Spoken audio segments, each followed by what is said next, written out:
Story time audio ബുക്സിലേക്ക് എല്ലാവർക്കും സ്വാഗതം. ജോസി വാഗമറ്റം എഴുതിയ നോവൽ ചാവുകടൽ. റെജീന പിറ്റേന്നും എമിലിയെ വിളിച്ചു. എമിലി ഫോൺ എടുത്തപ്പോൾ റെജീന പറഞ്ഞു, ശൗര്യയോട് ചെവിയിൽ നുള്ളിക്കൊള്ളാൻ പറ, പോലീസ് അവനെ പൊക്കിക്കോളും. ഇത്തവണ അവൻ രക്ഷപ്പെടത്തില്ല. എന്നതാടി നീ പറയണത്? ചേച്ചിക്ക് മനസ്സിലായില്ലേ? ശൗര്യക്കുട്ടിയാണ് ഡാൻഡസിനെ ലോറി ഇടിപ്പിച്ച് കൊല്ലാൻ നോക്കിയതെന്ന്. നീ മിണ്ടാതെ പോ റെജി. അവൻ അങ്ങനൊന്നും ചെയ്യത്തില്ല. അവൻ അതും ചെയ്യും, അതിലപ്പുറവും ചെയ്യും. ഡാൻഡസിൻ്റെയും സോണിയുടെയും മനസ്സമ്മതം മുടക്കാൻ അവൻ വേറൊരു വഴിയും കണ്ടില്ല. ശൗരി അത് മുടക്കുമെന്ന് കട്ടായം പറഞ്ഞത് ചേച്ചിക്ക് അറിയാവുന്നതല്ലേ? ശൗര്യക്കുട്ടിക്ക് എവിടെയടി ലോറി കൊണ്ടുചെന്നിടിപ്പിക്കാൻ? എമിലി ചോദിച്ചു. കൊട്ടേഷൻ കൊടുത്ത് ചെയ്യിച്ചതായിരിക്കും. പണ്ട് കണിച്ചുകുളങ്ങര അങ്ങനെയൊരു സംഭവം നടന്നത് ചേച്ചിക്ക് അറിയാവല്ലോ. അതുപോലെ തന്നെയാ ഇതും. ശൗരി ചെയ്യിപ്പിച്ചതാ, ഉറപ്പാ. അവനാണ് ചെയ്യിച്ചതെന്ന് എന്നതെങ്കിലും തെളിവുണ്ടോടി? അവൻ തെളിവില്ലാണ്ടല്ലേ ഓരോന്നും ചെയ്യുന്നത്. സൈമൺ മുതലാളിയുടെ 3 ബോട്ടുകൾ എവിടെ പോയി? വല്ല തെളിവും ഉണ്ടോ? ആ ബോട്ടിലുണ്ടായിരുന്ന 42 പേരിൽ ഒരാൾ പോലും മരിച്ചതായിട്ട് ആർക്കും അറിയില്ല. എന്നതാ അതിൻ്റെ അർത്ഥം? എന്നതാടി? എനിക്കറിയത്തില്ല. അവൻ്റെ ആളുകളായിരുന്നു ആ ബോട്ടുകളിലെ പണിക്കാര്. ബോട്ട് വാങ്ങിക്കൊടുത്ത ഏജന്റ് അവൻ്റെ ആള്. ബോട്ടിലേക്ക് പണിക്കാരെ ഏർപ്പാടാക്കിയ ഏജന്റ് അവൻ്റെ ആള്. ഒന്നുകിൽ അവൻ ആ 3 ബോട്ടും കടലിൽ മുക്കി കാണും, അല്ലെങ്കിൽ എവിടെയെങ്കിലും കൊണ്ടുപോയി അഴിച്ച് പീസാക്കി ഇരുമ്പ് വിലയ്ക്ക് വിറ്റ് കാണും. നീ എന്നതൊക്കെയാടി റെജി പറയുന്നത്? സൈമൺ മുതലാളിക്ക് പോലും ഇത്രയും സംശയം കാണത്തില്ലല്ലോ. സൈമൺ മുതലാളിക്ക് അറിയത്തില്ലാത്തത് പലതും എനിക്കറിയാം. നിങ്ങൾക്കാർക്കും അറിയത്തില്ലാത്തത് പലതും എനിക്കറിയാം. അവനോട് പറഞ്ഞേക്ക്. ആ തെണ്ടിയോട് അവൻ്റെ സകല തരികിടയും പൊളിച്ചെടുക്കാൻ ഞാൻ ഒരുത്തി മതിയെന്ന്. ഡാൻഡസിന് വല്ലതും സംഭവിച്ചാൽ അവൻ വിവരമറിയും. ഭീഷണിയുടെ സ്വരത്തിൽ പറഞ്ഞിട്ട് റെജീന ഫോൺ വെച്ചു. എന്നിട്ടും തൻ്റെ മകൻ ആളെ കൊല്ലുമെന്ന് വിശ്വസിക്കാൻ എമിലിക്ക് കഴിഞ്ഞില്ല. ശൗര്യക്കുട്ടിയോട് അതേപ്പറ്റി ചോദിക്കാൻ അവൾക്ക് മടി തോന്നി. ഡാൻഡസ് 3 ദിവസം ബോധമില്ലാതെ കിടന്നു. തലയ്ക്ക് പരിക്കുണ്ടായിരുന്നു. കാലുകൾ രണ്ടും ഒടിഞ്ഞു തകർന്നിരുന്നു. ശൗര്യക്കുട്ടി തൻ്റെ മകനെ ലോറി ഇടിപ്പിച്ച് കൊല്ലാൻ ശ്രമിച്ചുവെന്ന് സൈമൺ തരകൻ പോലീസിൽ പരാതിപ്പെട്ടിട്ടുണ്ടായിരുന്നു. ഇടിച്ച ലോറി നിർത്താതെ പോയി. അത് കണ്ടുപിടിക്കാൻ പോലീസിന് കഴിഞ്ഞില്ല. ഇടിച്ച ശേഷം ഓടിച്ചു പോയ ലോറിയുടെ രജിസ്ട്രേഷൻ നമ്പർ ചില CCTV ക്യാമറകൾ പിടിച്ചെടുത്തിട്ടുണ്ടായിരുന്നു. പക്ഷേ അന്വേഷിച്ചപ്പോൾ അത് വ്യാജ നമ്പറായിരുന്നുവെന്ന് പോലീസിന് മനസ്സിലായി. അതോടെ ശൗര്യക്കുട്ടിക്കെതിരെയുള്ള പരാതിയിൽ കഴമ്പുണ്ടെന്ന് പോലീസിനും തോന്നി. വ്യാജ നമ്പർ പ്ലേറ്റ് വെച്ച് ലോറി ഓടിക്കണമെങ്കിൽ അതിനു പിന്നിൽ എന്തെങ്കിലും നിഗൂഢ ലക്ഷ്യമുണ്ടായിരിക്കണം. ഡാൻഡസിനെ അപായപ്പെടുത്തുക എന്ന ലക്ഷ്യവുമായി അത് കൂട്ടിയിണക്കുമ്പോൾ മറുവശത്ത് ശൗര്യക്കുട്ടി തന്നെയാണ് പ്രതി.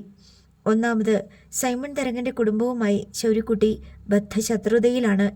രണ്ടാമത്, കാരക്കാട്ട് സൈമൺ തരകൻ്റെ കുടുംബം നശിപ്പിക്കുമെന്നും സോണിയ റോസും ഡാൻഡസും തമ്മിലുള്ള കല്യാണം നടത്തില്ലെന്നും ശൗര്യക്കുട്ടി വെല്ലുവിളിച്ചിട്ടുണ്ട്. ഡാൻഡസിൻ്റെ മൊഴിയെടുക്കാൻ വേണ്ടി പോലീസ് 2 ദിവസം കാത്തെങ്കിലും ബോധം തെളിയാത്തതിനാൽ അതിന് കഴിഞ്ഞില്ല. 3-ാം ദിവസം CI എബ്രാഹിം മാത്യു ശൗര്യക്കുട്ടിയുടെ വീട്ടിലെത്തി. ശൗര്യക്കുട്ടി കടപ്പുറത്തായിരുന്നു. രാവിലെ ഓരോരോ വള്ളങ്ങളിൽ മീൻ വരുന്നതനുസരിച്ച് ലേലം നടക്കുകയാണ്. ശൗര്യയാണ് ചെല്ലിക്കടപ്പുറത്തെ തരകൻ. എമിലി ചെല്ലുമ്പോൾ ശൗരി കരയ്ക്കടുപ്പിച്ച വള്ളത്തിനരികെ നിൽക്കുകയായിരുന്നു. വീട്ടിൽ പോലീസ് വന്നേക്കണ്, എമിലി പരിഭ്രാന്തിയോടെ പറഞ്ഞു. അത്രയുള്ളോ? അതിന് അമ്മ എന്തിനാണ് പേടിക്കണത്? പിന്നെ പോലീസ് വരുമ്പോൾ സന്തോഷിക്കുകയാണോ വേണ്ടത്? എന്നതാണ് കാര്യമെന്ന് അമ്മ ചോദിച്ചില്ലേ? ഡാൻഡസിൻ്റെ കാറിൽ ലോറി ഇടിപ്പിച്ച കാര്യം ചോദിക്കാനായിരിക്കും. ശെടാ, നാട്ടിൽ നടക്കണ സകല കുറ്റത്തിനും ഇപ്പോൾ ഞാനാണോ ഉത്തരം പറയേണ്ടത്? പോലീസ് വെറുതെ വരത്തില്ലല്ലോ, എമിലി അർദ്ധഗർഭമായി പറഞ്ഞു. ശൗരി അമ്മയെ സൂക്ഷിച്ചു നോക്കി. കാരക്കാട്ട് ഡാൻഡസിൻ്റെ വിവരം നീ അറിഞ്ഞായിരുന്നോ? അത് 2 ദിവസമായല്ലോ. നിനക്കതിൽ എന്തെങ്കിലും മനസ്സറിവുണ്ടോ? ഞാൻ എന്തിനാണമ്മ അവനെ കൊല്ലാൻ പോണത്? അവനും ആ ചാർലി സാറിൻ്റെ മോളും തമ്മിലുള്ള കല്യാണം മുടക്കാൻ വേണ്ടി. അതിന് വേറെ എന്തെല്ലാം വഴികളുണ്ട്. നീ കൊട്ടേഷൻ കൊടുപ്പിച്ച് ചെയ്യിച്ചതാണെന്നാ പലരും പറയണത്. പറയണവർ പറയട്ടെ. നിന്നെ തിരക്കി പോലീസ് വന്നേക്കണതും അതിനാണെന്നാ തോന്നണത്. അമ്മ അതൊന്നും കണ്ട് പേടിക്കണ്ട. പോലീസിന് എന്നെ എന്ത് ചെയ്യാനാ? തെളിവുണ്ടോ? ആക്സിഡൻറ്റ് നടക്കണ നേരത്ത് ഞാൻ സിറ്റിസൺ ക്ലബ്ബിൽ ചീട്ട് കളിച്ചുകൊണ്ട് ഇരിക്കുക. നിനക്ക് ചീട്ടുകളിയുണ്ടോ? വെറുതെ നേരം പോക്കിന്. കാരക്കാട്ട് സൈമൺ തരകൻ സിറ്റിസൺ ക്ലബ്ബിലെ മെമ്പറാ. അയാൾ അവിടെ ഇരുന്ന് കളിക്കാറുണ്ട്. ആ കസേരയിലിരുന്ന് വല്ലപ്പോഴും കളിക്കണത് ഒരു രസമായിട്ട് തോന്നി. നീ കാരക്കാട്ട് സൈമൺ തരകനായിട്ട് അഭിനയിക്കുകയാണോ? അഭിനയിക്കല്ലമ്മ. അയാൾ ഇരുന്നിടത്ത് നിന്നെല്ലാം അയാളെ ഇളക്കിയെടുത്ത് കളയുകയാണ്. രണ്ടുപേരും വീട്ടിലെത്തി. എബ്രാഹിം മാത്യു മുറ്റത്ത് നിൽപ്പുണ്ടായിരുന്നു. സാർ എന്തിനാ ബുദ്ധിമുട്ടിയത്? വിളിച്ചാൽ മതിയായിരുന്നല്ലോ. ഞാൻ സ്റ്റേഷനിൽ വന്നേനെ. ശൗര്യക്കുട്ടി വിനയാന്വിതനായി. സൈമൺ തരകന്റെ മകനെ ലോറി ഇടിപ്പിച്ച് കൊല്ലാൻ ശ്രമിച്ചെന്ന് നിനക്കെതിരെ കംപ്ലൈൻ്റ് ഉണ്ട്. കംപ്ലൈൻ്റ് ആർക്കാ ചെയ്യാൻ പാടില്ലാത്തത്? നീ കാരക്കാട്ടുകാരെ നശിപ്പിക്കാൻ കച്ചകെട്ടി ഇറങ്ങിയവനല്ലേ? ആളെ കൊന്ന് നശിപ്പിക്കാനാണെങ്കിൽ എനിക്ക് ഒറ്റ ദിവസം മതിയല്ലോ. അങ്ങനെയല്ല സാറേ, അവരെല്ലാം ജീവനോടിരിക്കണം. അതെനിക്ക് നിർബന്ധം. അവരുടെ നാശം അവർ തന്നെ കാണണ്ടേ? അതല്ലേ നമുക്കൊരു രസം. ആ ആക്സിഡൻറ്റ് നടക്കുന്ന നേരത്ത് നീ എവിടെ ആയിരുന്നു? സിറ്റിസൺ ക്ലബിൽ ഉണ്ടായിരുന്നു സാറേ. സാർ അന്വേഷിച്ച് നോക്കണം. സാർ എൻ്റെ മൊബൈൽ ടവർ ചെക്ക് ചെയ്ത് നോക്കണം. നീ കൊട്ടേഷൻ കൊടുത്ത് ചെയ്യിച്ചതാണെങ്കിലോ? ഞാൻ അത്തരക്കാരനല്ല സാറേ. ചെയ്യാനുള്ളത് നേരിട്ട് ചെയ്യും. കൊട്ടേഷനൊക്കെ കൊടുത്താൽ നമ്മൾ അതിൻ്റെ പുറകിന് വലയേണ്ടി വരും. ഡാൻഡസിൻ്റെ കാര്യത്തിൽ എന്നെ സംശയിക്കേണ്ട സാറേ. വെറുതെ എന്തിനാണ് സാറിൻ്റെ വിലയുള്ള സമയം എൻ്റെ പുറകെ നടന്ന് കളയണത്? ഞാൻ കേസ് ചുരുട്ടിയെന്ന് നീ വിചാരിക്കണ്ട. അന്വേഷണം നടത്തുക തന്നെ ചെയ്യും. നീ ഈ കേസിൽ പോലീസിൻ്റെ നോട്ടപ്പുള്ളിയാണ്. എപ്പോൾ വിളിച്ചാലും സ്റ്റേഷനിലെത്തണം. ഞാൻ കരയ്ക്കുണ്ടെങ്കിൽ വരും സാറേ, കടലിലാണെങ്കിൽ പറ്റത്തില്ല. ശൗര്യക്കുട്ടി പറഞ്ഞു. ഏത് കടലിൽ പോയാലും നിനക്ക് കരയ്ക്കിറങ്ങാതെ പറ്റില്ലല്ലോ. കടലിൽ പോണവൻ ഇന്ന കരയ്ക്ക് തന്നെ ഇറങ്ങണമെന്ന് കടലിൽ നിയമമൊന്നും എഴുതി വെച്ചിട്ടില്ല സാറേ. മുക്കുവന് ഏത് കരയ്ക്കും ഇറങ്ങാം. സൈമൺ തരകന്റെ മകന് നീയാണ് പണി കൊടുത്തതെങ്കിൽ അതിൻ്റെ ഇരട്ടിപ്പണി പോലീസ് നിനക്ക് തരും ശൗരി. താക്കീത് നൽകിയിട്ട് എബ്രാഹിം മാത്യു ജീപ്പിൽ ചെന്ന് കയറി. മഹീന്ദ്ര ബൊലോറോ റിവേഴ്സ് എടുത്ത് റോഡിലേക്ക് കയറി. എബ്രാഹിം മാത്യു പകയോടെ നോക്കുന്നത് കണ്ട് ശൗര്യക്കുട്ടി പുഞ്ചിരിച്ചു. ലൈസാമ്മ മച്ചിലെ കുളത്തിൽ നിന്ന് തൂക്കിയിട്ട കയറിൽ പിടിച്ച് എഴുന്നേറ്റ് നിന്നു. കയറിൽ നിന്ന് പിടിവിടാതെ അങ്ങോട്ടും ഇങ്ങോട്ടും ഒന്നും രണ്ട് ചൂട് നടന്നു. എന്നിട്ട് തല തിരിച്ച് കൃതജ്ഞതയോടെ ശൗര്യക്കുട്ടിയെ നോക്കി. ഇതൊന്നും പോരാ, ആ കയറ് ഞാൻ അഴിച്ചു കളയും. അപ്പോഴും ഇതുമാതിരി നിൽക്കണം, ഇതുപോലെ നടക്കണം. ശൗര്യക്കുട്ടി പറഞ്ഞു. ഇത്രയും മതി എൻ്റെ മോനെ. ലൈസാമ്മ കട്ടിലേക്കിരുന്നിട്ട് പറഞ്ഞു. ഞാൻ രൂപ എത്ര ചെലവാക്കിയതാ? ആ കട്ടിലും കയറും ഉപേക്ഷിച്ച് എണീറ്റ് നടന്നാലേ ആ പൈസ മുതലാകത്തുള്ളൂ. ശൗര്യക്കുട്ടി ചെറു ചിരിയോടെ പറഞ്ഞു. മീൻ ലേലത്തിന് ശേഷം കറിക്കുള്ള മീനും കൊണ്ട് മൈക്കേലിനൊപ്പം വന്നതായിരുന്നു ശൗര്യക്കുട്ടി. മീൻ മേബിളിനെ ഏൽപ്പിച്ചിട്ട് അവൻ പറഞ്ഞു. നല്ല ഒന്നാന്തരം അറക്ക. വറക്കാനും കറിക്കും ഇവനെ കഴിഞ്ഞേ ഉള്ളൂ. മേബിൾ അപ്പോൾ തന്നെ മീൻ വെട്ടി കറി വയ്ക്കുകയും വറക്കുകയും ചെയ്തു. ശൗര്യക്കുട്ടി പോകാനിറങ്ങിയപ്പോൾ ചോറുണ്ടിട്ട് പോയാൽ മതിയെന്ന് അവൾ നിർബന്ധിച്ചു. ഉണ്ണാനുള്ള നേരമായില്ലല്ലോടി, ശൗര്യക്കുട്ടി പറഞ്ഞു. 12 മണി കഴിഞ്ഞല്ലോ, അത്രയും മതി. നീ ഇത്ര പെട്ടെന്ന് ചോറും കറിയും വെച്ചോ? ഇത്തിരി ചോറും കറിയും വെക്കാൻ എന്നാ നേരം വേണം? ഇനി ഉണ്ടിട്ട് പോയാൽ മതിയെന്ന് മൈക്കേല് നിർബന്ധിച്ചപ്പോൾ ശൗര്യക്കുട്ടി വഴങ്ങി. ലൈസാമ്മയെ രണ്ടുപേരും കൂടി താങ്ങിപ്പിടിച്ച് ഊണുമേശയ്ക്കരികെ കൊണ്ടുചെന്നിരുത്തി. വറുത്ത മീനിൻ്റെയും കറിയുടെയും മണം ഊണുമേശയിലെത്തിയപ്പോൾ ശൗര്യക്കുട്ടി പറഞ്ഞു. നല്ല കറിയും വറയുമാണല്ലോ. അത് കഴിച്ചാലല്ലേ പറയാൻ പറ്റത്തുള്ളൂ. എടി, മുക്കുവന് കഴിക്കണ്ട. മീനിൻ്റെ മണം കേട്ടാൽ തിരിച്ചറിയാം. മേബിൾ ചോറും കറികളും വിളമ്പി. ശൗര്യക്കുട്ടി മീൻ കറി ഒഴിച്ച് കുഴച്ച് ചോറുണ്ടു. സൂപ്പർ കറി. വറുത്ത മീൻ അതിനേക്കാളും സൂപ്പർ. ഇത് കഴിക്കാതെ പോയിരുന്നെങ്കിൽ വലിയ നഷ്ടമായി പോയേനെ. ശൗര്യക്കുട്ടി മേബിളിനെ പ്രശംസിച്ചു. ഇതൊക്കെ ആര് പഠിപ്പിച്ചടി നിന്നെ? ആരും പഠിപ്പിച്ചതൊന്നുമല്ല, ഞാൻ തന്നെ പഠിച്ചതാ, മേബിൾ സന്തോഷത്തോടെ പറഞ്ഞു. നിന്നെ കെട്ടുന്നവൻ്റെ ഭാഗ്യം. ശൗര്യക്കുട്ടി ചിരിച്ചും കൊണ്ട് അവളെ നോക്കി. എന്നെ കെട്ടുന്നവൻ മീൻ കൊണ്ടുവന്ന് തന്നില്ലെങ്കിലോ? അതൊരു ചോദ്യമാണല്ലോടി. നിന്നെ ഞങ്ങളൊരു മുക്കുവനെ കൊണ്ട് കെട്ടിക്കാം. ഞാനൊന്ന് അന്വേഷിക്കട്ടെ. അതിനിപ്പോൾ വേറെങ്ങും അന്വേഷിച്ച് നടക്കണ്ട. ഇവിടെ ഉണ്ടല്ലോ ഒരാളെന്ന് പറയണമെന്നുണ്ടായിരുന്നു മേബിളിന്. പക്ഷേ ധൈര്യം കിട്ടിയില്ല. ആ ലോറി ഇടിപ്പിച്ച കേസ് എന്തായി പോനെ? പോലീസ് അന്വേഷിച്ച് വീട്ടിൽ വന്നായിരുന്നെന്ന് കേട്ടല്ലോ, ലൈസാമ്മ ചോദിച്ചു. ആ പോലീസ് അന്വേഷിക്കുന്നുണ്ട്. എനിക്കെതിരെ കേസ് കൊടുത്തിരിക്കുവാണ് സൈമൺ മുതലാളി, ശൗര്യക്കുട്ടി പറഞ്ഞു. ശൗര്യക്കുട്ടിയെ പോലീസ് സംശയിക്കുന്നുണ്ടെന്ന് പത്രത്തിൽ എഴുതിയിട്ടുണ്ടായിരുന്നല്ലോ. അവർക്ക് എന്താ എഴുതാൻ വയ്യാത്തത്? ശൗര്യക്കുട്ടി അത് നിസ്സാരമാക്കി. നിനക്കെന്തെങ്കിലും മനസ്സറിവുണ്ടോ കുഞ്ഞേ? എനിക്കതറിഞ്ഞപ്പോൾ മുതൽ നെഞ്ചിലൊരു എരിച്ചിൽ പോലെ. മമ്മി എന്ത് ചോദ്യമാണ് ചോദിക്കണത്? ചേട്ടായി അങ്ങനെയൊന്നും വിചാരിച്ചിട്ട് പോലുമില്ല. മേബിൾ ലൈസാമ്മയോട് നീരസപ്പെട്ടു. അല്ല, ആ പെണ്ണും സൈമൺ തരകൻ്റെ മോനും തമ്മിലുള്ള കല്യാണം മുടക്കാൻ വേണ്ടി മുടക്കുന്ന് പറഞ്ഞിട്ടുണ്ടായിരുന്നല്ലോ, ലൈസാമ്മ സംശയത്തിൽ പറഞ്ഞു നിർത്തി. എന്നുവെച്ച് ഒരാളെ ലോറി ഇടിപ്പിച്ച് കൊന്നിട്ടാണോ കല്യാണം മുടക്കണത്? മേബിൾ ലൈസാമ്മയെ മൃദുവായി ശാസിച്ചു. നിനക്കെങ്ങനെ അറിയാം? ഞാൻ അങ്ങനെയൊന്നും ചെയ്യത്തില്ലാന്ന്. ശൗരി മേബിളിനെ സൂക്ഷിച്ചു നോക്കി. എൻ്റെ ശത്രുക്കളെ ലേഡി അവരെല്ലാം. എനിക്കറിയാം. മേബിൾ തന്നോട് തന്നെ എന്ന പോലെ മന്ത്രിച്ചു. എങ്ങനെ അറിയാമെന്നാണ് ചോദ്യം. എനിക്കറിയാന്നേ. മേബിൾ അതിൻ്റെ പിന്നാലെ വരാൻ വെമ്പിയ വാക്കുകളെ അമർത്തി ഒരു പുഞ്ചിരി താക്കോലിട്ട് പൂട്ടി. ശൗര്യക്കുട്ടിയുടെ കണ്ണിൽ അല്പസമയം ഒരു വിസ്മയം തങ്ങി നിന്നു. പിന്നെ അവനത് വിട്ടു. നീ എന്നാ ഇരിക്കാത്തെ? ഞാൻ പിന്നെ ഇരുന്നോളാം. സമയം ആവുന്നതല്ലേ ഉള്ളൂ. മാത്രമല്ല വിളമ്പിത്തരണ്ടേ?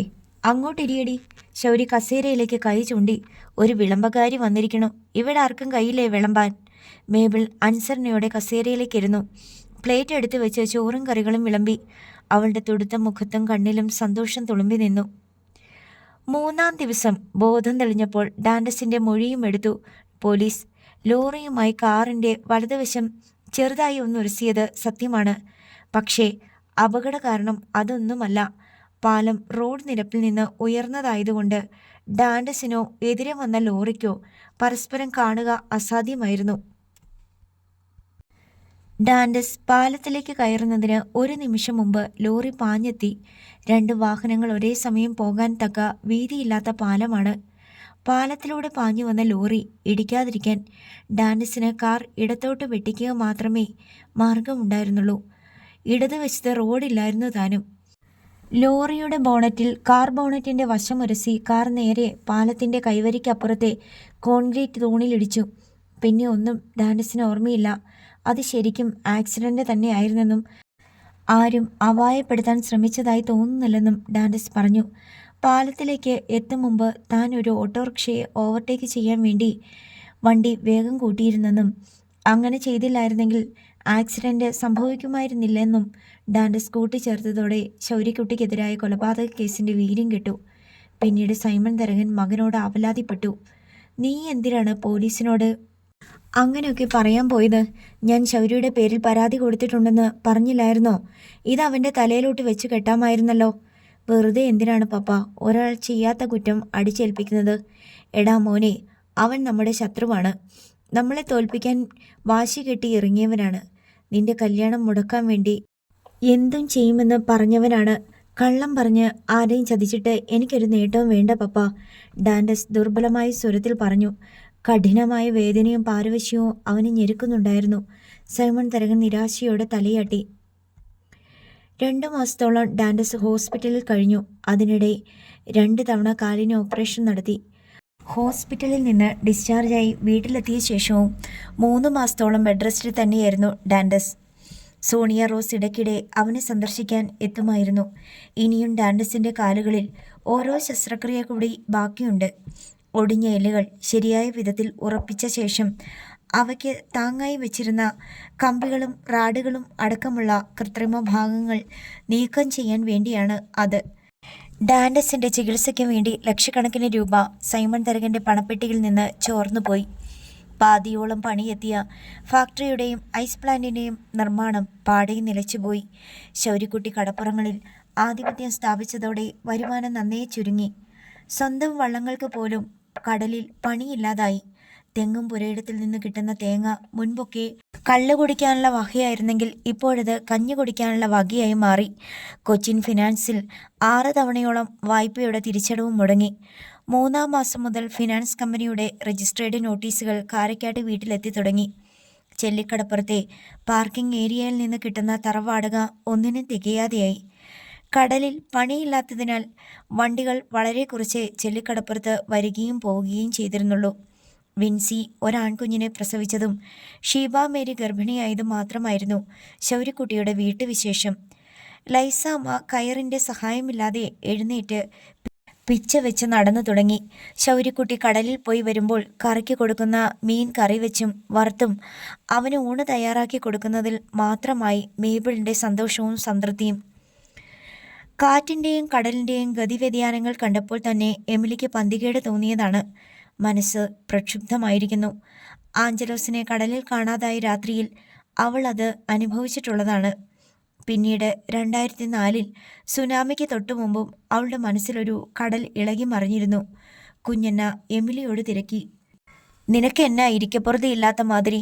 ആ, എനിക്കറിഞ്ഞൂടാ. ഇന്നലെ വരെ പതഞ്ഞു കിടന്നിരുന്ന കടല് ഇന്ന് പൊങ്ങിയിരിക്കണ്. ഇന്നലെ വീശിയ കാറ്റല്ല ഇന്ന്, വേറൊരു കാറ്റാണ്. മക്കൾ രണ്ടുപേർ കടലിലുണ്ട് എന്ന ബോധം എമിലിയെ വല്ലാതെ വിഷമിപ്പിക്കുന്നുണ്ടായിരുന്നു. അവരിങ്ങ് വരും, നീ പിടയ്ക്കാതിരിക്കു പെണ്ണേ, കുഞ്ഞെന്നെ സ്വാന്തനിപ്പിച്ചു. ക്രിസ്മസിൻ്റെ തലേന്നും ക്രിസ്മസ് ദിവസവും അതിൻ്റെ പിറ്റേന്നും നന്നായി ആഘോഷിച്ചിട്ട് കടലിൽ പോയിരിക്കുകയാണ് ശൗര്യക്കുട്ടിയും ഡെന്നിച്ചനും. 27 പുലർച്ചയ്ക്കാണ് പോയത്. ഇപ്പോൾ 2 രാത്രി കടന്നുപോയി. 29-ാം തീയതി പുലർന്നു. കാറ്റിന് പതിവിലും വേഗമുണ്ടായിരുന്നു. കടൽ പെരുകി വരുന്നുണ്ട്. എമിലി റേഡിയോ ഓൺ ചെയ്ത് മത്സ്യബന്ധനക്കാർക്ക് വേണ്ടി കാലാവസ്ഥാ കേന്ദ്രത്തിൻ്റെ മുന്നറിയിപ്പ് വല്ലതുമുണ്ടോ എന്ന് കാതോർത്തു. ഉച്ചതിരിഞ്ഞപ്പോൾ എമിലി പേടിച്ചത് തന്നെ സംഭവിച്ചു. ബംഗാൾ ഉൾക്കടലിൽ രൂപം കൊണ്ട ഓഖി എന്ന ചുഴലിക്കാറ്റ് ദിശ തിരിഞ്ഞ് കേരളത്തിൻ്റെയും ശ്രീലങ്കയുടെയും തമിഴ്നാടിൻ്റെയും തീരക്കടലിൽ ആഞ്ഞടിക്കുന്നുവെന്ന വാർത്ത റേഡിയോ പ്രക്ഷേപണം ചെയ്തു തുടങ്ങി. ഡെന്നിച്ചനും ജോജിയും കൂടി പാകം ചെയ്ത ചൂരമീൻ കറിയും അയല വറുത്തതും കൂട്ടി ചോറുണ്ടിട്ട് ഒന്ന് മയങ്ങാൻ കിടന്നതായിരുന്നു ശൗര്യക്കുട്ടി. ബോട്ടിൻ്റെ ഡെക്കിലിരുന്ന് മറ്റുള്ളവർ ചോറുണ്ടെന്നതേയുള്ളൂ. ജേക്കോ ചോറും കറിയും വെച്ച പാത്രങ്ങൾ പെറുക്കി കഴുകുകയാണ്. പൈലിച്ചേട്ടനും അപ്പാജിയും ഡെക്കിലിരുന്ന് പുക വലിച്ച് കടൽപ്പരപ്പിലേക്ക് പുക ഊതി വിടുന്നുണ്ട്. കാറ്റടിക്കുന്നതിനാൽ പുകവലി ആസ്വദിക്കാൻ കഴിയുന്നില്ലെന്ന് പൈലിച്ചേട്ടൻ അപ്പാജിയോട് പറഞ്ഞു. വായിൽ നിന്ന് ഊതുന്ന പുക അപ്പോൾ തന്നെ കാറ്റെടുത്ത് ഛിന്ന ഭിന്നമാക്കി കളയുകയാണ്. പുകവലി തൃപ്തികരമാണെങ്കിൽ സിഗരറ്റോ ബീഡിയോ വലിച്ചാൽ മാത്രം പോരാ. ഊതിവിടുന്ന പുകയുടെ കനവും പെരുപ്പവും ആകൃതി വികൃതികളും അത് പടലങ്ങളായി പെരുകുന്നതും കാണുക കൂടി വേണം. ലക്ഷണം കെട്ട കാറ്റാ. ആകാശത്തോട്ട് നോക്ക്. മേൽത്തട്ട് കനത്തിൽ മൂടിക്കിടക്കുകയാണ്. അതിന് താഴെ കോളും കണ്ടിട്ടുണ്ട്. ഒരു ശരികേടുണ്ട് ട്ടോ, അപ്പാജി പറഞ്ഞു. കണ്ണിൽ കാണാവുന്ന കടൽപ്പരപ്പിലൊന്നും വേറെ ബോട്ടൊന്നും കാണാനില്ല. വള്ളങ്ങൾക്ക് സഞ്ചരിക്കാവുന്ന ദൂരപരിധി എപ്പോഴേ പിന്നിട്ട് കഴിഞ്ഞു. സാമാന്യം വലിയ ഫിഷിംഗ് ബോട്ടായ ജാനറ്റ് പുറംകടലിൽ എത്തിയിട്ട് തന്നെ ദിവസം 2 ആകുന്നു. മഴ പെയ്യും ഉറപ്പാ. നല്ല കാറ്റുപിടുത്തവും ഉണ്ട്, പൈലിച്ചേട്ടൻ അഭിപ്രായപ്പെട്ടു. ഡെന്നിച്ചനും ജോജിയും ഊണ് കഴിച്ച് പാത്രങ്ങൾ കഴുകി വെച്ചു. കുടിവെള്ളം ശേഖരിച്ചു വെച്ചിരുന്ന വലിയ ജാറിൽ നിന്ന് ചെറിയ ബക്കറ്റിലേക്ക് വെള്ളം പകർന്നു. ഗ്ലാസ് അതിലിട്ട് മുക്കിയെടുത്ത് വെള്ളം കുടിച്ചു. മഴയ്ക്ക് മുന്നേ വലയെടുക്കുന്നതാണ് ബുദ്ധിയെന്ന് തോന്നണ്, ഔസേപ്പച്ചൻ പറഞ്ഞു. ശൗര്യക്കുട്ടി എണീക്കിട്ട്, ഡെന്നിച്ചൻ മറുപടി എന്നോണം പറഞ്ഞു. കാറ്റിന് ശക്തി കൂടിക്കൂടി വന്നു. ബോട്ട് ആകാശ ഊഞ്ഞാലിനെന്ന പോലെ ആടിക്കൊണ്ടിരിക്കെ ശൗര്യക്കുട്ടി ഉണർന്നു. അവൻ കണ്ണു തിരുമ്മി ചുറ്റുപാട് നോക്കി. നേരം സന്ധ്യയാകാൻ പോകുന്ന പ്രതീതി. കടലിൽ ഇപ്പോൾ ചെറുതിരകളുടെ നിരകളല്ല, ചെറിയ തിരക്കുന്നുകളും തിരക്കുഴികളുമാണ്. അന്തരീക്ഷത്തിന് പതിവില്ലാത്ത തണുപ്പ്.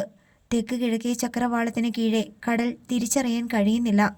അതിനപ്പുറം വമ്പിച്ച അഗ്നിപാതയിൽ പുക കുമിഞ്ഞു കൂടിയ പോലെ തോന്നിച്ചു. അതെങ്ങനെ ഒരർദ്ധവൃത്താകൃതിയിൽ തെക്ക് കിഴക്കേ ദിക്കു മുഴുവൻ വിന്യസിക്കപ്പെട്ടിരിക്കുന്നു. പേമാരിയുടെയും കൊടുങ്കാറ്റിൻ്റെയും മഹാസൈന്യങ്ങൾ കരിമേഘങ്ങളുടെ അകമ്പടിയോടെ അതിവിസ്തൃതമായ കടൽപ്പരപ്പിനെ ആക്രമിച്ച് കീഴടക്കിക്കൊണ്ട് വരികയാണെന്ന് തോന്നിപ്പിക്കുന്ന ഒരു ദൃശ്യമായിരുന്നു അത്. വലയെടുത്തോളിൻ, ശൗര്യക്കുട്ടി നിർദ്ദേശിച്ചു. വീഞ്ചിനെ ചുറ്റി വല വലിക്കുന്ന മോട്ടോർ പ്രവർത്തിച്ചു തുടങ്ങി. പൈലിച്ചേട്ടാ, കൊമ്പനാണല്ലോ വരണത്. ശൗര്യക്കുട്ടി പ്രായം കൊണ്ടും പരിചയസമ്പന്നത കൊണ്ടും മറ്റാരേക്കാൾ കടലിനോട് അടുപ്പമുള്ള പൈലിച്ചേട്ടനെ തെല്ല ആശങ്കയോടെ നോക്കി. കോപിച്ചിട്ടാണ് വരവ്, നമ്മളെ എടുത്തെറിയാതിരുന്നാൽ മതി. ഡെന്നിച്ചേട്ടാ, റേഡിയോ വയ്ക്ക്. കടലിലോട്ട് പോരുമ്പോൾ ഒരു കുഴപ്പവും ഇല്ലായിരുന്നല്ലോ. പോവേണ്ടെന്ന മുന്നറിയിപ്പ് ആരെങ്കിലും കേട്ടതായിട്ട് ഓർമ്മയുണ്ടോ? ഇല്ല, അങ്ങനെയൊന്നും ആരും പറഞ്ഞിട്ടില്ല, ഡെന്നിച്ചൻ പറഞ്ഞു. നങ്കൂര ഇറക്കേണ്ടി വരുമോ? സേവിച്ചൻ ചോദിച്ചു. ആഴക്കടലിലോ? ഇവിടെ എവിടെ നങ്കൂര ഇറക്കാനാണ്? 50-ന് മീതെ വരും ആഴം, പൈലിച്ചേട്ടൻ പറഞ്ഞു. റേഡിയോയിൽ നിന്ന് പൊട്ടലും ചീറ്റലുമല്ലാതെ വേറൊന്നും കേൾക്കാനില്ല. ചില വിദേശ ചാനലുകളിലെ സംഗീതം കിട്ടുന്നുണ്ട്. കൃഷ്ണകാന്തിനെ വിളിക്ക് സേവിച്ച, അവരെവിടെയാണെന്ന് ചോദിക്കേ. സേവിച്ചൻ ഫോൺ എടുത്ത് കൃഷ്ണകാന്ത് എന്ന ഷിപ്പിംഗ് ബോട്ടുമായി ബന്ധപ്പെടാൻ ശ്രമിച്ചു. അതും ശൗര്യക്കുട്ടിയുടെ ഉടമസ്ഥതയിലുള്ള ബോട്ടാണ്. ആന്ധ്രയിൽ തനിക്ക് അഭയവും ആതിഥ്യവും അന്തസ്സും അഭിമാനവും നൽകിയ തൻ്റെ മുതലാളിയായ കൃഷ്ണകാന്ത് റാവുവിൻ്റെ പേരാണ് ശൗര്യക്കുട്ടി ബോട്ടിനിട്ടിരിക്കുന്നത്. അത് മുനമ്പത്ത് നിന്ന് 5 ദിവസം മുന്നേ കടലിൽ പോയ ബോട്ടാണ്. വിളിച്ചിട്ട് കിട്ടുന്നില്ല, റേഞ്ചില്ല, സേവിച്ചൻ പറഞ്ഞു. കാറ്റ് ചീറിയടിച്ചു തുടങ്ങി. ഒപ്പം കരിങ്കൽ ചീളുകൾ വാരിയെറിയുന്ന പോലെ മഴത്തുള്ളികളും ചീറിയെത്തി. മഴ താഴേക്കല്ല, കാറ്റടിക്കുന്ന പോലെ ചെരിഞ്ഞാണ് വീഴുന്നത്. ബോട്ടിലേക്ക് ആലിപ്പഴങ്ങളും വന്ന് വീണു. ഡെക്കിന് മീതെ നിൽക്കാൻ വയ്യാത്ത നിലയായി.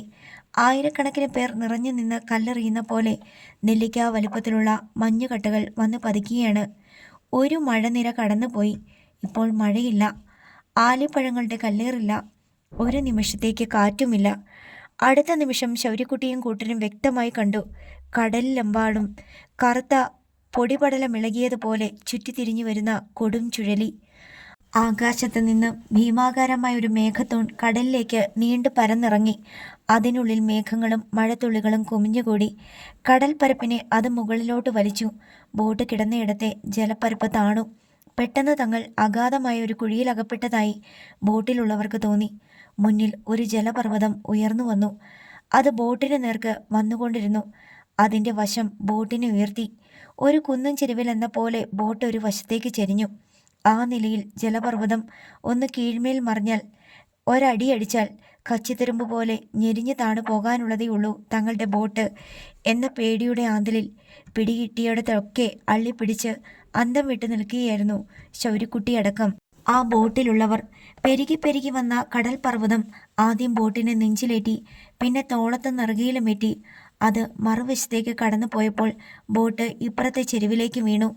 സ്രാങ്ക് ലോനപ്പൻ്റെ വിദഗ്ധമായൊരു തിരിക്കലിൽ ബോട്ട് തകിടം മറിയാതെ കുന്നിൻ ചെരുവിലൂടെ എന്നവണ്ണം ചെരിഞ്ഞു നീങ്ങി. വല പൊട്ടി മീനടക്കം ബോട്ടിനെ വലിച്ചുകൊണ്ടുപോയി. കാറ്റിൻ്റെ വേഗം അമ്പരപ്പിക്കുന്നതായിരുന്നു. ഭീമാകാരനായ ഒരു തിമിംഗലം വലയിൽ കുടുങ്ങിയ ശേഷം സമുദ്രത്തിനടിയിലൂടെ വലയെയും അത് ബന്ധിച്ചിരിക്കുന്ന ബോട്ടിനെയും വലിച്ചു കൊണ്ടുപോവുകയാണെന്ന് ശൗര്യക്കുട്ടിക്ക് തോന്നി. ജോജി, കത്തി എവിടെ? ശൗര്യക്കുട്ടി അലറി. കാറ്റിൻ്റെ ഇരമ്പത്തിൽ തൊട്ടടുത്ത് നിന്നവർക്ക് പോലും അത് കേൾക്കാനായില്ല. ബോട്ട് ഒരജ്ഞാത ഭീകരജീവിയുടെ പിടിയിൽപ്പെട്ട പോലെ ചരിഞ്ഞ് പാഞ്ഞുകൊണ്ടിരുന്നു. ശൗര്യക്കുട്ടി പിടിവിട്ട് വീണും പിരണ്ടെണീറ്റും ചീറിയടിക്കുന്ന മഴയത്ത് കണ്ണു തുറക്കാൻ പോലും കഴിയാതെ അന്ധനെപ്പോലെ അവിടെ പരതിയും. ഡെക്കിലൂടെ ഇഴഞ്ഞും മീൻ വെട്ടുന്ന കത്തി പരതി പിടിച്ചു. അതുമായി കാറ്റിനും മഴയ്ക്കുമൊപ്പം ഡെക്കിലൂടെ തെന്നി വന്ന് വീഞ്ചിൽ ചുറ്റിയ വലക്കയറിൽ വന്ന് പിടിച്ച് കത്തികൊണ്ട് വീഞ്ചിൽ നിന്നും വലക്കയർ അറുത്തുമാറ്റി. ബോട്ടിൻ്റെ വേഗം കുറഞ്ഞു. ബോട്ട് നിവർന്നു. അതിനുള്ളിൽ ചരിഞ്ഞു കിടന്ന ആളുകളും നിവർന്നു. അപ്പോഴേക്കും അടുത്ത തിരക്കുന്നിൻ്റെ പള്ളയിൽ തട്ടി ബോട്ട് ചരിഞ്ഞു. 2 നിമിഷത്തിനുള്ളിൽ ബോട്ട് അതിൻ്റെ ഉച്ചിയിലെത്തി.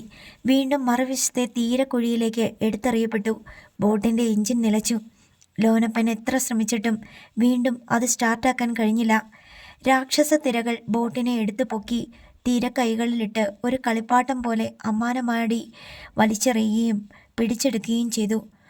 വട്ടം കറക്കുകയും ചുഴറ്റി വിടുകയും ചെയ്തു. ആർക്കും ഒന്നും ചെയ്യാനുണ്ടായിരുന്നില്ല. പിടികിട്ടിയിടത്തൊക്കെ അള്ളിപ്പിടിച്ചു കിടക്കുക.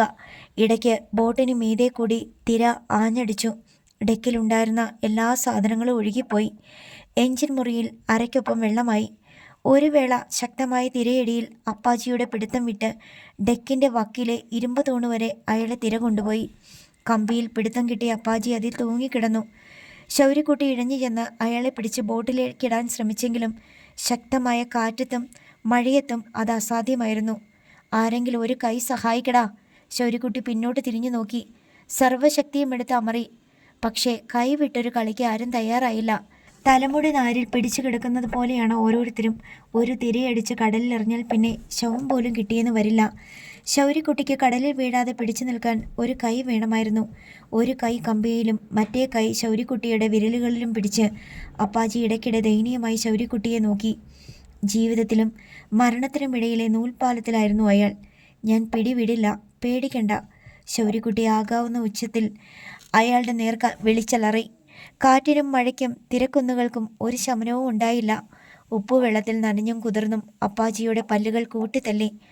അയാളുടെ ഉടൽ വിറയാർന്നു. ഒരു കൈ മാത്രം പിടിച്ച് ശൗര്യക്കുട്ടിക്ക് ഡെക്കിൻ്റെ വിളമ്പത്ത് നിന്നുകൊണ്ട് കൂടുതലൊന്നും ചെയ്യാനാകുമായിരുന്നില്ല. മറ്റുള്ളവരെ സംബന്ധിച്ചിടത്തോളം അവിടേക്ക് ഇഴഞ്ഞെത്തുന്നത് പോലും അതിസാഹസികമായിരുന്നു. കടലിന് മീതെ വെളിച്ചം തീരെ മങ്ങി. സന്ധ്യയായ പ്രതീതി. ഉപ്പുവെള്ളം അടിച്ച് നീറിക്കൊണ്ടിരുന്ന കണ്ണുകൾ അപ്പാജി അടച്ചു പിടിച്ചിരിക്കുകയായിരുന്നു. അയാളുടെ കൈയുടെ ബലം കുറയുന്നുവെന്ന് തോന്നിയപ്പോൾ ശൗര്യക്കുട്ടി അയാളുടെ കയ്യിൽ നഖം വെച്ച് കുത്തി. അപ്പാജി കണ്ണു തുറന്ന് ശൗര്യയെ നോക്കി. ആ കണ്ണിൽ പ്രതീക്ഷയുടെ വെട്ടം അണഞ്ഞിരുന്നു. അയാൾ ശൗര്യയുടെ നേർക്ക് നിരാശയോടെ തലയാട്ടി. ശൗര്യക്കുട്ടി ഒന്നും കൂടി പിടിമുറുക്കി. അങ്ങനെ കിടക്കവേ ബോട്ടിനെ വലിയൊരു തിരമാല എടുത്തുയർത്തി. നിലത്തടിക്കും പോലെ തിരക്കുഴിയിലേക്ക് ഒറ്റയടി അടിച്ചു. പതറിപ്പോയ ശൗര്യക്കുട്ടി തൻ്റെ കാലുകൾ കൂടി കമ്പിത്തുണി ചുറ്റി. കണ്ണു ചിമ്മി നോക്കുമ്പോൾ അപ്പാജി പിടിവിട്ടു പോയിരുന്നു. അയാളുടെ കൈ പിടിച്ചിരുന്ന വിരലുകൾ ശൂന്യമായിരുന്നു. ശൗര്യക്കുട്ടി കടലിലേക്ക് നോക്കി. ഒന്നും കാണാനില്ല. നുരയും പതയും. വീണ്ടും തിര പൊങ്ങി. ശൗര്യക്കുട്ടി അവിടെ കമ്പിത്തൂണിൽ കൈയും കാലും ചുറ്റി നടുവൊടിഞ്ഞ പാമ്പിനെ പോലെ വളഞ്ഞു കിടന്നു. ഇനി ബോട്ട് മുങ്ങി എല്ലാവരും ചത്താലും അവന് സങ്കടമൊന്നുമില്ലായിരുന്നു. തിരക്കിട്ട് ഒഴിപ്പിക്കൽ നടത്തുകയാണ്. പോലീസും ഫയർഫോഴ്സും സന്നദ്ധ സംഘടനകളും രംഗത്തുണ്ട്. റിലീഫ് ക്യാമ്പുകൾ ആരംഭിച്ചു കഴിഞ്ഞു. കേരളത്തിൻ്റെ തെക്കൻ ജില്ലകളുടെ കടലോരങ്ങളിൽ അതിരൂക്ഷമായ കടലാക്രമണമാണ് നടക്കുന്നത്. ഓഖി ചുഴലിക്കാറ്റ് ദക്ഷിണേന്ത്യയിൽ സംഹാര താണ്ഡവമാടുകയാണ്. ആന്ധ്ര മുതൽ ചെല്ലാനം വരെ അത് കൊടിയ ഭീകരത വിതച്ചുകൊണ്ട് പാഞ്ഞു നടന്നു. കേരളത്തിൽ ആലപ്പുഴയിലും തൃക്കുന്നപ്പുഴയിലും തിരുവനന്തപുരത്തും മത്സ്യത്തൊഴിലാളികളുടെ വീടുകൾ കടലെടുത്തുപോയി. പുരയിടങ്ങളെ കടൽ കവർന്ന് സ്വന്തമാക്കി. വീട്ടുസാധനങ്ങൾ പോലും എടുക്കാൻ കഴിയാതെ കടലോര നിവാസികൾ വീട് വിട്ട് പലായനം ചെയ്തു. ഓഖി ചുഴലിക്കാറ്റിനെ പറ്റി മുന്നറിയിപ്പുകൾ ഒന്നും ഇല്ലാതിരുന്നതിനാൽ മത്സ്യത്തൊഴിലാളികൾ ഭൂരിപക്ഷവും കടലിലായിരുന്നു. നൂറുകണക്കിന് വള്ളങ്ങളും ആയിരക്കണക്കിന് മീൻപിടുത്തക്കാരും ഓഖി ചുഴലിക്കാറ്റിൽപ്പെട്ട് കടലിൽ കുടുങ്ങി. ചെല്ലിക്കടപ്പുറം കടൽ നക്കി തുടച്ചുകൊണ്ടുപോയി. വീട്ടുമുറ്റത്ത് വെള്ളം കയറുന്നത് വരെ മറ്റു കടപ്പുറ നിവാസികൾക്കൊപ്പം എമിലിയും കുഞ്ഞനെയും ഷീബയും ആഞ്ചലോസും അവിടെ തന്നെ നിലയുറപ്പിച്ചു. വീട്ടിലേക്കും കടലിടിച്ചു കയറിയതോടെ രക്ഷാപ്രവർത്തകരുടെ നിർബന്ധത്തിന് വഴങ്ങി കയ്യിൽ കിട്ടിയതൊക്കെ വാരിയെടുത്തുകൊണ്ട് അവർ വീട് വിട്ടിറങ്ങി. മൈക്കേൽ വന്ന് എമിലിയെയും കുഞ്ഞനെയും ഷീബയെയും തൻ്റെ വീട്ടിലേക്ക് കൂട്ടിക്കൊണ്ടുപോയി. ആഞ്ചലോസ് രക്ഷാപ്രവർത്തകർക്കൊപ്പം കടപ്പുറത്ത് തന്നെ നിന്ന് അവരുടെ പ്രവർത്തനങ്ങളിൽ പങ്കുചേർന്നു. 31-ാം തീയതി രാത്രിയോടെ ആഞ്ചലോസ് പണിത വീട് പഴയ ഭാഗങ്ങൾ ഇടിഞ്ഞു നിലംപൊത്തി. ശൗര്യക്കുട്ടി കൂട്ടിച്ചേർത്ത് പണി കഴിപ്പിച്ച പുതിയ ഭാഗങ്ങൾ മാത്രം വീഴാതെ ശേഷിച്ചു. കരയിൽ കയറ്റി വെച്ചിരുന്ന പൊന്തുകളും വള്ളങ്ങളും ഒഴുകിപ്പോയി. കാരക്കാട്ട് സൈമൺ തരകൻ്റെ തെങ്ങും പറമ്പ് 3/4 പങ്കും കടലെടുത്തു. 200 മീറ്ററോളം വീതിയിലും അതിൻ്റെ 2 ഇരട്ടി നീളത്തിലും കിടന്ന പുരയിടം കടലായി മാറി. തെങ്ങുകൾ കടപുഴകി വീണതുപോലും കടലെടുത്തു കൊണ്ടുപോയി. സൈമൺ തരകൻ പുതുതായി പണിതുയർത്തിക്കൊണ്ടിരുന്ന ഐസ് പ്ലാന്റിലും ഫാക്ടറിയിലും തിരമാലകൾ യഥേഷ്ടം കയറി ഇറങ്ങിപ്പോയിക്കൊണ്ടിരുന്നു. കാരക്കാട്ട് ബംഗ്ലാവിൻ്റെ പിന്നാമ്പുറത്തെ സ്വകാര്യ ബീച്ച് മുഴുവൻ കടലിൻ്റെ അധീനതയിലായി. ബംഗ്ലാവിൻ്റെ പിന്നാമ്പുറത്തെ മതിലിൽ വന്ന് സൈമൺ തരകനെ തിരമാലകൾ വെല്ലുവിളിച്ചുകൊണ്ടിരുന്നു. ആയിരക്കണക്കിന് മത്സ്യത്തൊഴിലാളി കുടുംബങ്ങൾ കണ്ണീരിലും ദുരിതത്തിലുമായി. കാണാതായ വള്ളങ്ങളുടെയും ബോട്ടുകളുടെയും മനുഷ്യരുടെയും കണക്കുകളെപ്പറ്റി ആർക്കും ഒരു തിട്ടവും ഉണ്ടായിരുന്നില്ല. മോശം കാലാവസ്ഥ കാരണം കടലിലിറങ്ങിയുള്ള രക്ഷാപ്രവർത്തനവും മന്ദഗതിയിലായിരുന്നു. എല്ലാ നഷ്ടങ്ങളുടെയും മധ്യേ നിന്ന് ഒരാൾ മാത്രം അല്പസന്തോഷം മനസ്സിൽ കരുതി വെച്ചു. കാരക്കാട്ട് സൈമൺ തരകൻ. ശൗര്യക്കുട്ടിയും ബോട്ടും കാണാതായ ലിസ്റ്റിലുണ്ടായിരുന്നു. അടുത്ത ഭാഗം നാളെ. പ്രിയ ശ്രോതാക്കളെ, സുഖമില്ലാത്തതിനാൽ ആണ് നിങ്ങൾ ആവശ്യപ്പെട്ട അത്രയും സമയം ഇന്ന് വായിക്കാൻ സാധിക്കാത്തത്. സദയം ക്ഷമിക്കുമല്ലോ.